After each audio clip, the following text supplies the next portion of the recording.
বিভিন্ন দেশের পণ্যের উপর নতুন করে শুল্ক আরোপ করেছে যুক্তরাষ্ট্র।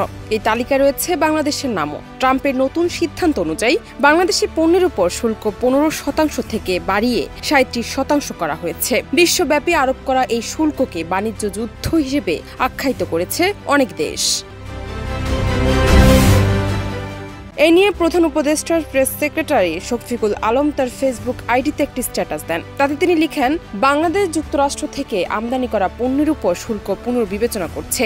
জাতীয় রাজস্ব বোর্ড দ্রুত শুল্ক যুক্তিসঙ্গত করার বিকল্পগুলি চিহ্নিত করছে, যা বিষয়টি সমাধানের জন্য প্রয়োজনীয়। তিনি আরও বলেন, যুক্তরাষ্ট্র বাংলাদেশের ঘনিষ্ঠ বন্ধু এবং আমাদের বৃহত্তম রপ্তানি গন্তব্য। ট্রাম্প প্রশাসন দায়িত্ব গ্রহণের পর থেকে আমাদের দুই দেশের মধ্যে বাণিজ্য ও বিনিয়োগ সহযোগিতা বৃদ্ধির জন্য আমরা যুক্তরাষ্ট্রের সাথে কাজ করে আসছি। মার্কিন সরকারের সাথে আমাদের চলমান কাজ শুল্ক সমস্যা সমাধানে সহায়তা করবে বলে আশা করা হচ্ছে।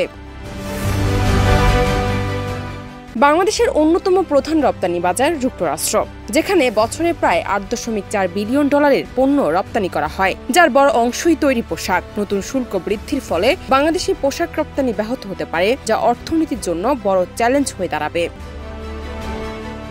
জান্নাত নিপু, দেশ রূপান্তর।